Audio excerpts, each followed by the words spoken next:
Шинэ 7 хоног эхэлж шинэ улс төр эхэллээ. За өнгөрсөн амралтын өдрүүдээр Монгол Ардын намын 31-р их хурал сүр дүүлэнтэйгээр явагдсан. За өнөөдөр сүүлийн өдөр нь явагдаж байгаа. Хамгийн гол хурал нь Бямбгарагт байсан. За Бямбгарагийн хурал яагаад чухал вэ гэхээр Монгол Ардын нам шинэ даргаа сонгосон. За ингэхдээ Монгол Ардын намын 31-р их хурал нээлттэй хийхдээ хоёр даргатай нээлттэй хийсэн. Нэг нь мэдээж одоо улсын дэжих бүртгэлтэй оюун эрдэнэ, нөгөөх нь баг хурлаараа олонхын саналаар өөрийгөө намын дарга болсон гэж байгаа. Эсэг хурлын даргаас амар байсгал. За энэ хоёр хүн хоёулаа нээлтэн дээр үг хэлж илтгэл тавьсан. Ингэхдээ одоо ив нэгдлийг хангах нь чухал юм а гэсэн одоо агуулгатай зүйлсийг илтгэл дээр ярьж байлаа. Амар байсгалынгийн хувьд намайг одоо намын даргад нэр дэвшихээс эхлүүлээд янз бүрээр гүтгэжсэн. Тэгээ улс төрд одоо эрх мэдэл хүч нөлөө дутлаа гэсэн зүйлсийг илтгэлдээ багтаасан. За ингээ 2247 төлөөлөгчтэйгээр бараг түүхэндээ анх удаа ийм их төлөөлөгчтэй гэсэн баг шүү. Их хурал болоод намын даргаа сонгосон. Намын даргаад заалнаас Монголын үндэсний худалдаа аж үйлдвэрийн тамхины дарга Лавгжав нэрээ дэвшүүлсэн бол өдрөдөх зөвлөлөөс учрлын нэрийг оруулж ирсэн.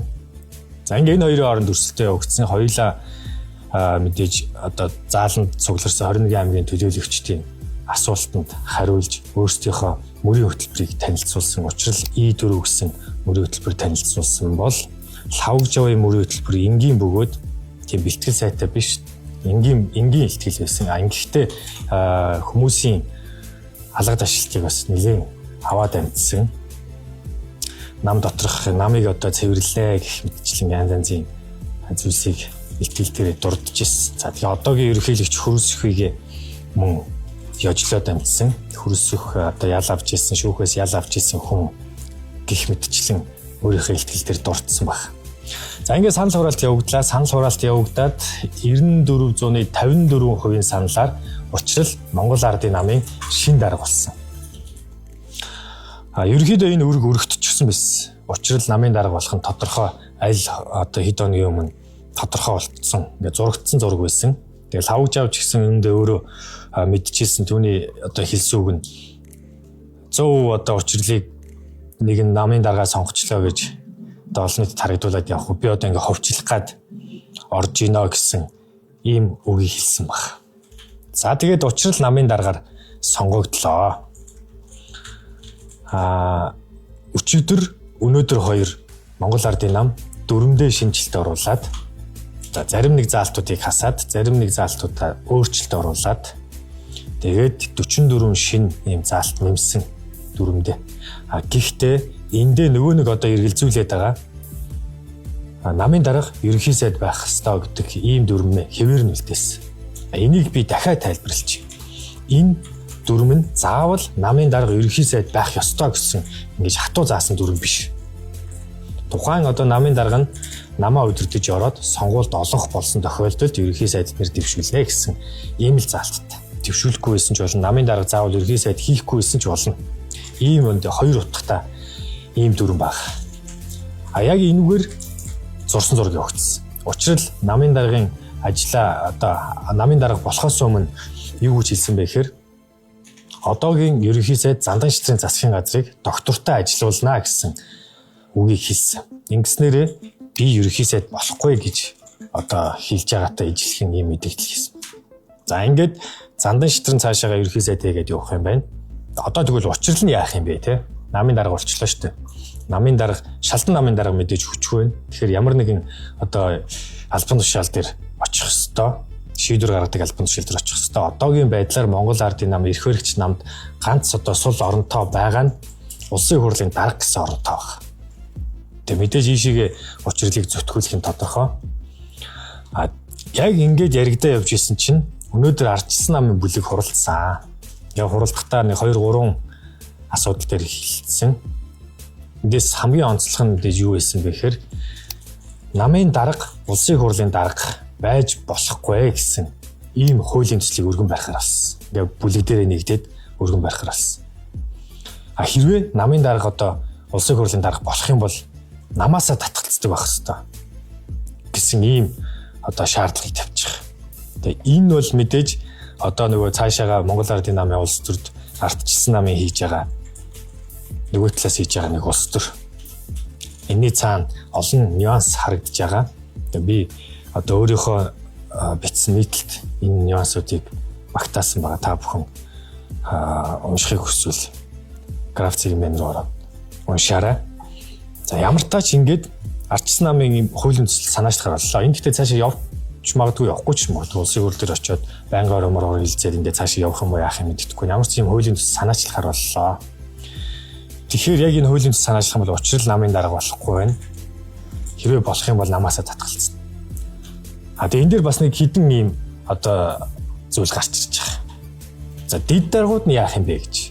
Дэд даргууд мөн адилхан намаас одоо бүлгээсээ санал болгоод тэгээд дэвшүүлдэг. Мөн л намын харьяалалтай.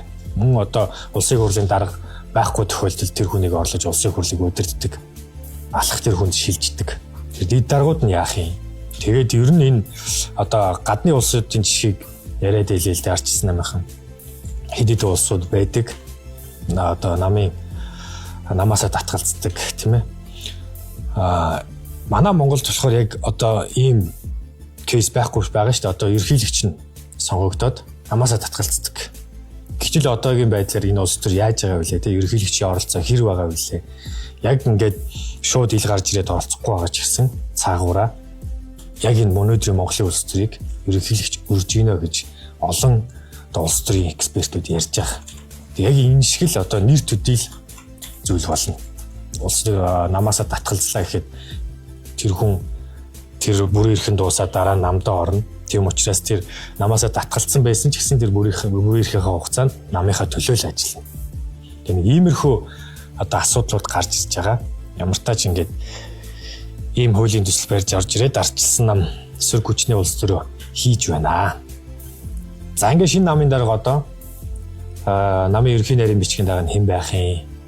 Тэгээ өдөрдох зүйл яах юм гэх мэт ингээд цаашаа орон тооны асуудлууд, бүтцийн асуудлууд яригдана.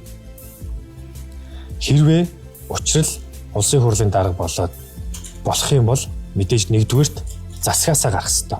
Одоогийн байдлаар ерөнхий сайд зандан шатрын орлогч буюу тэргүүн шатар сайд за тэгээ дээрээс нь эдийн засгийн хөгжлийн сайд хийж байгаа. Тийм учраас засгаасаа гарч иж улсын хурлын дарга болно. Одоо засагтаа байгаа цаашаа намын даргын ажлаа үргэлжлүүлнэ гэх юм бол одоо гүйцэтгэх засаглалын ерөнхий сайдынхаа удирдлага дор байх гэдэг шүү дээ. Тэгэхээр ингээд зарчмынхаа хувьд ингээд зөрчилдөж таарна. Тэгэхээр мэдээж засгаас гарах нь бол гарах бах.